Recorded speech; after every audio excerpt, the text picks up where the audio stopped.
Nifty में जाके थोड़ा स्थिर हो रहा है और बैंक निफ्टी करीब 43,080 की जोन में जाके।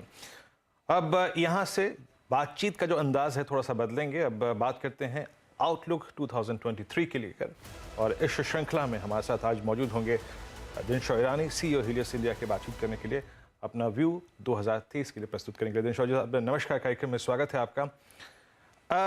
इस नए वर्ष में जाते जाते अगर आप देखें थोड़ा सा बाजार प्रेशर फील कर रहे हैं। बहुत सारे अगर आप देखें डायमेंशंस हैं इस वक्त जो चिंता का विषय बने हुए हैं। नैस्डैक, भारत में निफ्टी, IT कंपनियां, उनके अगर आप देखें आउटलुक्स में रेवेन्यूज़ के अगर आप देखें गाइडेंस को थोड़ा ट्रिम करना, आपके रेट्स काफ़ी हायर लेवल्स पे आना। आप 2023 को सर इक्विटी के प्रोस्पेक्टिव से अप्रोच कैसे कर रहे हैं? माइंडसेट क्या रखना चाहिए अपना? पील जी, धन्यवाद आपके शो पर आमंत्रित करने के लिए, और आपके दर्शकों को very good morning and your team also very good morning. Viru ji, देखिए एक चीज तो आप समझ लीजिए कि मार्केट जो नए वर्ष को एंटर कर रहा है वो है at historic high levels and valuation also historic high levels, right. ये दोनों कॉम्बिनेशन है जो नॉर्मली अच्छे नहीं होते हैं, बट नॉर्मल अच्छे होते हैं अगर जो अर्निंग्स ग्रोथ अच्छी होती है, इंटरेस्ट रेट्स लो होते हैं, पर वो भी नहीं हो रहा है। तो आप देखिए कि अगले साल एटलीस्ट पहले हाफ के लिए एक तो इंटरेस्ट रेट्स हाई पे रहेंगे, इन्फ्लेशन भी कुछ कम होते हुए नजर नहीं आ रहा, it will remain at those level, sustain करेगा थोड़ा बिफोर फॉलिंग ऑफ। तो हमें ये लग रहा है, और ये बाय द वे एक चीज समझ लीजिए कि ये जो इंटरेस्ट रेट्स है हाई वाले, लो इंटरेस्ट रेट सिनेरियो पिछले 13-14 साल से था, तो उसके चलते जो वैल्यूएशंस थे वो काफी हद तक खिंच गए थे, क्योंकि लो इंटरेस्ट रेट सिनेरियो में valuations normally go up, right, and high interest rate scenario में वैल्यूएशंस गो डाउन। तो ये जो करेक्शन जो होगा आपका जो वैल्यूएशन का, may be earnings still sustain कर लेंगे, बिकॉज काफी सेक्टर है इंडिया में जो इंट्रिंसिकली ग्रोथ दिखा देंगे आपको, जैसे बैंकिंग सेक्टर हो गया या कंजम्पशन सेक्टर हो गया, ये सब सेक्टर्स में ग्रोथ दिख जाएगा। लेकिन फिर भी वैल्यूएशन में करेक्शन जो होगा उसके चलते आपको शायद पहले हाफ में, एक्चुअली हम तो यही बोल रहे हैं हमारे सब इन्वेस्टर, और पहला हाफ मतलब कैलेंडर का पहला हाफ, कि थोड़े समझ जाइए, time correction best case scenario दिखता है, बेयर रन भी आ सकता है लेकिन ज्यादा नहीं हो सकता, क्योंकि जैसे हमने बोला कि इंडिया का इंटरनेट स्ट्रेंथ है अर्निंग्स का, तो इसके चलते नहीं आ सकता है। तो इसलिए थोड़ा संभल के करना पड़ेगा आपको, और स्टॉक स्पेसिफिक मूव्स ही आपको देखने पड़ेंगे, और वहीं पे आपको कॉल लेना पड़ेगा। और हमें तो ये लगता है कि ये स्टॉक पिकर मार्केट रहेगा, और वहां पे भी जिन्होंने ये सिनेरियो पहले देखे हैं, अभी मैं जैसे बोला 13-14 साल से इंटरेस्ट रेट गिर ही रहे हैं, तो शायद ही आपको ऐसे मार्केट में इतने दिग्गज मैनेजर मिले जो जिन्होंने ये राइजिंग इंटरेस्ट रेटों में मैनेज किया होगा फंड, तो वो आपको देख के करना पड़ेगा। बिल्कुल, अगर आप देखें आपने शायद जो भावनाएं हैं उनको धरातल पे लाकर रख दिया। अगर किसी भी निवेशक की या ट्रेडर की भावनाएं बहुत उड़ उड़ के अगर आप देखें उड़ रही थी और मचल रही थी, तो प्लीज़ 2023 को आपको थोड़े से कॉशियस नोट पे अगर आप देखें अप्रोच करना चाहिए। सर, ये 2022 का पूरा पुल बैक, स्ट्रेंथ और ऑल टाइम हाई ट्रेजेक्ट्री को स्पॉन्सर किया बैंक्स ने। नो डाउट अगर आप देखें ICICI बैंक ने लीड किया, axis bank still at all time high, SBI at all time high. But अब बैंक्स पे आपका आउटलुक क्या है? अगर मैं सीरियसली बहुत अच्छा पैसा बना चुका हूं, तो क्या मुझे थोड़ा सा प्रॉफिट यहां पे कैश में कन्वर्ट करना चाहिए, इस बात को कंसिडर करते हुए कि शायद CY 23 के शुरुआती 6 महीने में या 3 महीने में आपके NIMs अब टॉप आउट हो जाएंगे। अब NIMs यहां से शायद ना बने, जब SBI एक ट्रांच में 0.65% का डिपॉजिट रेट बढ़ा रहा है। आपका व्यू बैंक्स पे सर? कि बैंक्स में काफी, जैसे आपने बोला, पूरी रैली जो थी 2022 की बैंक्स से लेडी थी, पर अभी यहाँ से आप देखिए कि आगे क्या देख रहे हैं आप। आगे हमें तो ये लगता है कि इंडियन इकोनॉमी जिस तरह चल रही है, शॉर्ट टर्म में आप जो कॉल लेना है ले सकते हैं। जैसे आपने बोला कि काफी पैसा कमा लिया है, तो थोड़ा आप थोड़ा लिक्विडेट करके थोड़ा और मतलब अपना प्रॉफिट बुक कर लीजिए। पर लॉन्गर टर्म में क्या देखते हैं, मिड टू लॉन्ग टर्म में आप, मिड टू लॉन्ग टर्म में ये देखिए कि एक तो इकोनॉमी में ग्रोथ निश्चिंत है हमारी, जैसे मैं पहले भी बोला थे, और हमें तो ये लगता है कि एक तो आउटसोर्सिंग मैन्युफैक्चरिंग पिकअप हो जाएगा, और दूसरा internal consumption only will pick up and drive the economy. तो अगर जो आप ये सब ट्रेंड देखें दूसरे मार्केट्स में, जब ये ऐसे मूव आए थे लाइक 2-3 ट्रिलियन से 5 ट्रिलियन क्रॉस हुई थी इकोनॉमी, जो प्रॉब्ली यूएस में हुआ था मिड 70s में, और चाइना में हुआ था around early 2000s, which were led by consumption. तो वहां पे आप देखिए तो बैंक सेक्टर सबसे ज्यादा बेनिफिट हुए थे, बिकॉज वो लोग ना ही कंजम्पशन भी फंड करते हैं और ऑल्सो केपेक्स फंड करते हैं। तो आप देखिए कि अभी जो केपेक्स साइकिल हो रहा है प्राइवेट सेक्टर का और गवर्नमेंट का तो चालू ही है एक्चुअली। ये साल जब बजट प्रेजेंट होगा, शायद गवर्नमेंट के पास एक्स्ट्रा पैसे ही रहेंगे to invest in to infrastructure, क्योंकि कोविड लेड एक्सपेंडिचर चले गए हैं। वन टाइम फर्टिलाइजर सब्सिडी थी वो चलेगी, तो कोई 3-1 लाख उनके पास एक्स्ट्रा ही रहेंगे to fund this kind of a capex. 3 lakh तो पूरे नहीं करेंगे, शायद 1.5 और 2 लाख भी कर दे, करोड़ तो कर दे, तो वो भी अच्छा है। तो उसके चलते बैंकिंग सेक्टर तो हमें तो लगता है कि आगे चल के बहुत ही अच्छा करेगा। निम्स का जैसे आपने बोला प्रॉब्ली पीक आउट हो जाएंगे पहले हाफ तक, लेकिन बियॉन्ड दैट सस्टेन करने के लिए आपको मोमेंटम चाहिए इन योर टर्म लोन्स वगैरह, तो वो सब आई थिंक बढ़ने लगेंगे और वहां से आपको ग्रोथ दिखेगा ज्यादा। दिनशॉप, गुड मॉर्निंग। पिछली बारी जब हम आपसे बात कर रहे थे टेक्नोलॉजी पर, आपने कहा था कि यहाँ पे दबाव जारी रहेगा, और आज हमने देखा है एक बार फिर निफ्टी आईटी जिस तरह से बिखर रहा है। एक्सेंचर से जो अपडेट्स देखने को मिले हैं, क्या ये एक वाइप आउट ईयर साबित हो सकता है 2023 आईटी कंपनियों का, या फिर सेकंड हाफ में कुछ उम्मीद है कि रिवर्सल्स देखने को मिले, क्लाइंट एक्शन थोड़ा सा बेहतर हो, कॉन्फिडेंस आए कमेंट्री में? क्योंकि अब तक कमेंट्री काफी फीकी रही है और अब बिगड़ने के आसार ज्यादा दिख रहे हैं। आशा जी, एक्चुअली आपने बराबर बोला कि हमें तो ये लगता है कि ये आईटी सेक्टर में जो बिचवाली आई है या तो जो प्रेशर फॉर्म हो रहा है वो सेक्टर में, वो जारी रहेगा। मुझे नहीं लगता कि पहले हाफ तक सॉर्ट आउट हो जाए, क्योंकि आप देखेंगे कि एक्चुअली दिसंबर एंड के जब रिजल्ट आएंगे तब मैनेजमेंट शायद एक कॉशियस कमेंट्री देना चालू करे। अभी तक तो किया नहीं है, लेकिन नॉर्मली वो बोलते भी हैं कि अभी तो हमें स्लो डाउन दिख नहीं रहा है, लेकिन इंक्रीजिंगली कंसर्न्स आ रहे हैं जब क्लाइंट से बात करो तो। इनफैक्ट कल ही एक रिपोर्ट पढ़ी जहाँ पे बोले कि क्लाउडिफिकेशन जाने की बातें अभी कम हो रही हैं। तो ऑब्वियसली जैसे ही मार्च के नंबर आएंगे, ये तो दिसंबर के नंबर में तो आपको कॉशन दिखना चालू हो जाएगा मैनेजमेंट कमेंट्री में, लेकिन जब मार्च के नंबर आएंगे उसके बाद जब एक्चुअल प्रोजेक्शन आएंगे अगले साल के, ऑलरेडी आप ये ध्यान में रखिए कि अगले साल के जो कांस्टेंट करेंसी FY24 के कांस्टेंट करेंसी एस्टिमेट्स हैं वो they cut down to 7-8%। This is अभी मैं तो एग्रेसिव नंबर बोल रहा हूँ 7-8%, कहीं तो मैंने 5-6% भी देखा है। तो अगर जो वैसा होगा और मैनेजमेंट जैसे इन्फोसिस तो आपको फुल ईयर का टारगेट दे देगा ग्रोथ का कि वो दे एक्सपेक्ट, तो अगर जो वहां पे आपको पुल बैक दिखे तो ऑब्वियसली एक वैल्यूएशन करेक्शन तो है। ऑलरेडी काफी वैल्यूएशन करेक्ट हो चुके हैं, लेकिन अभी भी आप देखिए कि प्री कोविड लेवल से अभी भी वैल्यूएशन कोई 35 से 40% प्रीमियम पे है।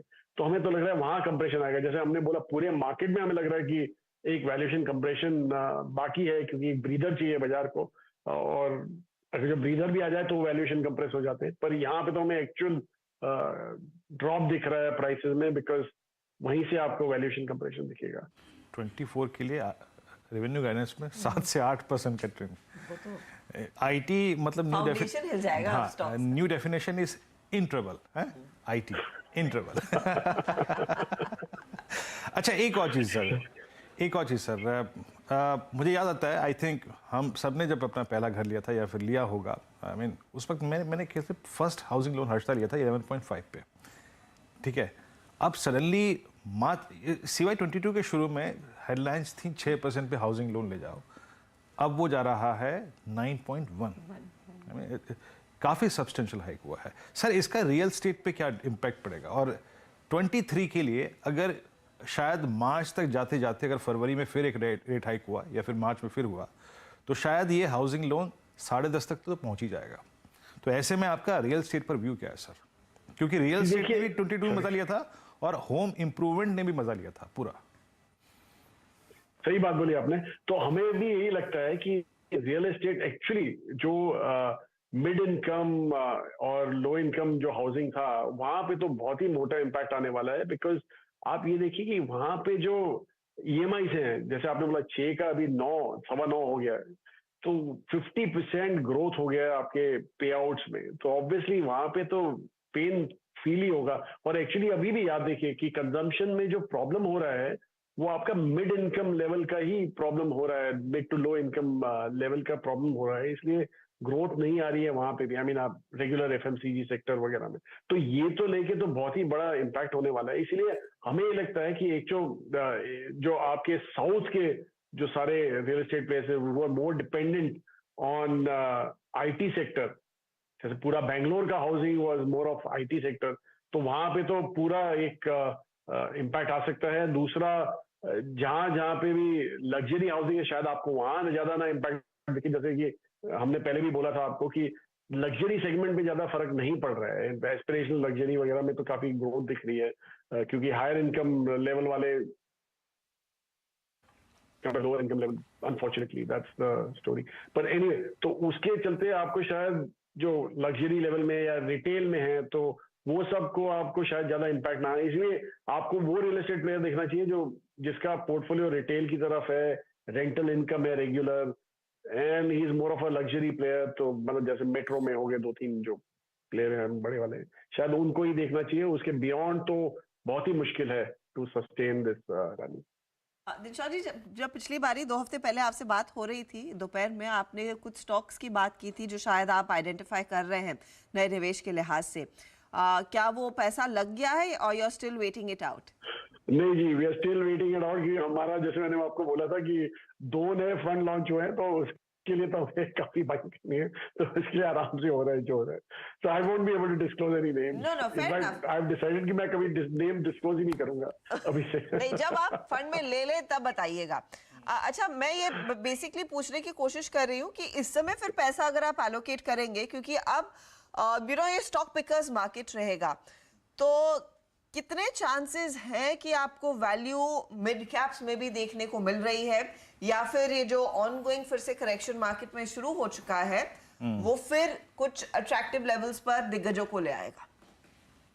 हर्षिता जी, एक्चुअली अभी जो दिखेगा आपको वैल्यू मिड कैप में ही दिखेगा। मुझे नहीं लगता कि लार्ज कैप में इतना ज्यादा करेक्शन, इनफैक्ट हमें तो लग रहा है कि टाइम करेक्शन आपको दिखना चाहिए इंडेक्स में, जो हमारे नैरो इंडेक्स है जैसे निफ्टी 50 वगैरह, ±5% यहाँ वहां चले जाएंगे, चलते रहेंगे, लेकिन मेन आपको जो दिखेगा value will be mid cap small cap. तो हमारा अभी फोकस अभी तो नहीं है, लेकिन जैसे ही हमें दिखेगा वैल्यू बिल्डिंग होते हुए ये सेक्टरों में, तो हम तो उन्हीं सेक्टर को देख, मतलब उन्हीं स्टॉक्स को देखने वाले हैं। और हमारे टारगेट में रडार में काफी हैं, मेनली जो सेक्टर मैंने आपको पहले भी बता दिए थे, जैसे बैंकिंग में है, एनबीएफसीज में है, कंज्यूमर सेक्टर्स में है, mainly discretionary and aspirational luxury, ये सब सेक्टर्स में हमारे बने हुए, नजर बनी हुई है। देख रहे हैं कि कब हमारे लेवल पे आता है और कंफर्ट बिल्ड होता है, तो तब देख लेंगे। कृष्णा साहब, ये एक चीज़, आई मीन 23 का बेस्ट शॉट क्या होगा या फिर क्या हो सकता है likely to be? I mean हम बात कर रहे हैं रेट हाइक की, सब्सटेंशियली हायर रेट, और रियल स्टेट में अगर आप देखें थोड़ा बहुत धीमापन, और चाइना इशू, क्या मैटर्स हो सकते हैं? हालांकि अभी भी जब मैं प्रश्न पूछ रहा हूँ तो मेरे दिमाग में अगर आप देखें यही चल रहा है कि ये चार्ट, ये इंडेक्स अभी भी अगर आप देखें अपने करियर की हाईएस्ट ट्रैजेक्टरी में है, निफ्टी मेटल इंडेक्स। क्या एक प्रेफर्ड शॉट या फिर प्रेशर मेटल्स में आ सकता है यहाँ से 23 में? जी देखिए, अगर जो ग्लोबल स्लो डाउन हुआ तो कमोडिटी सारी है, नॉट ओनली मेटल, सारी जो ग्लोबल ड्रिवन कमोडिटीज है उनमें इशू हो सकता है। लेकिन बहरहाल इंडिया में जो होने वाला है वो इंटरेस्ट रेट, जैसे आपने बोला हाई इंटरेस्ट रेट, तो इंटरेस्ट रेट सेंसिटिव सेक्टर्स हैं,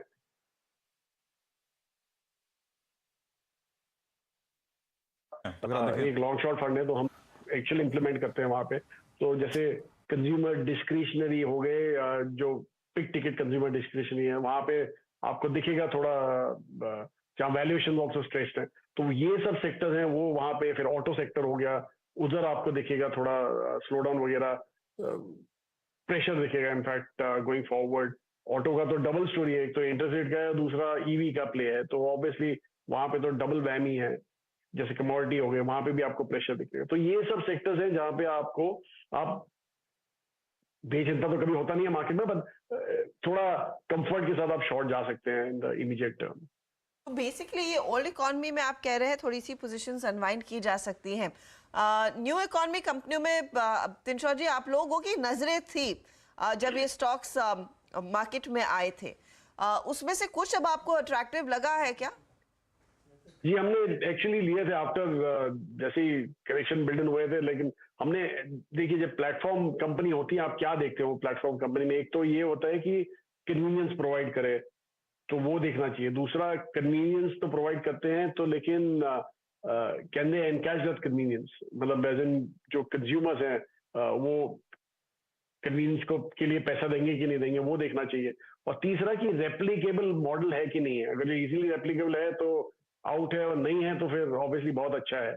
तो इसलिए हम वैसे ही हमने शॉर्ट लिस्ट की हुई थी कंपनियां जहां हम देख रहे थे, और वहां पे हमने शायद 2 कंपनियां पिकअप की हैं वो सेक्टर में। जैसे ही प्राइस करेक्शन एक बड़ा सा बिल्ड इन हो गया, एक तो फूड डिलीवरी कंपनी थी और दूसरा एक फिनटेक कंपनी थी जो अपने ही क्षेत्रों में सबसे बड़े हैं शायद। तो इसलिए हमने वो 2 कंपनियां ली हैं, और देखते हैं। अभी थोड़ी बहुत तो रैली आ गई है, पर हमें लग रहा है कि लॉन्गर टर्म स्टोरी काफी अच्छी बिल्ड इन हो सकती है ये 2 स्टॉक्स में।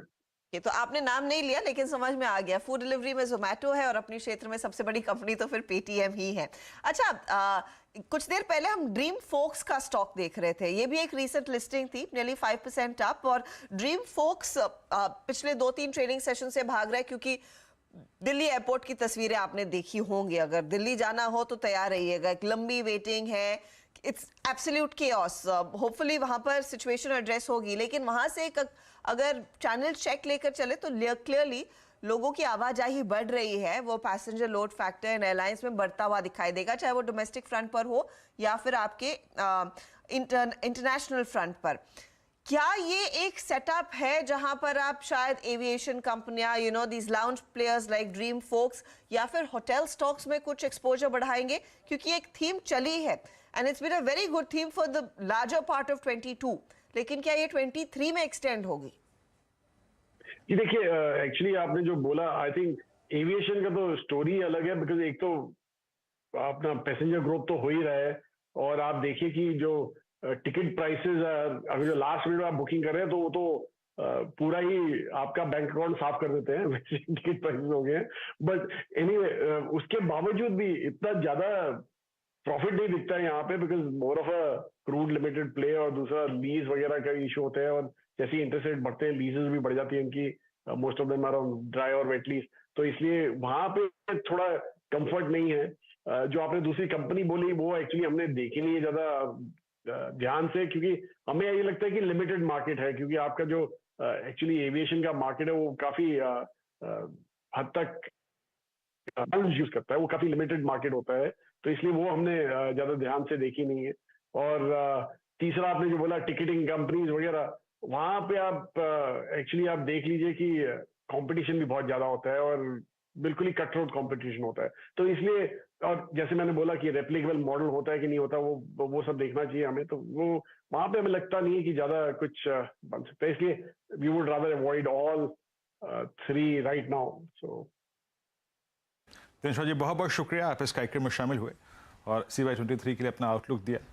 आपको एडवांस विशेष अग्रिम शुभकामनाएं 2023 के लिए मेरी तरफ से, हर्षिता की तरफ से और पूरे CNBC आवास परिवार की तरफ से। आपको भी 2023 की, और आपके दर्शकों को भी थैंक यू। शुक्रिया सर, शुक्रिया। फिलहाल निफ्टी आपकी स्क्रीन पे 18,239 और बैंक निफ्टी करीब 43,644। डे लो की डिरेक्टरी में व्यू ट्रेड करते हुए एक छोटा सा ब्रेक लेकर तुरंत हाजिर होते हैं।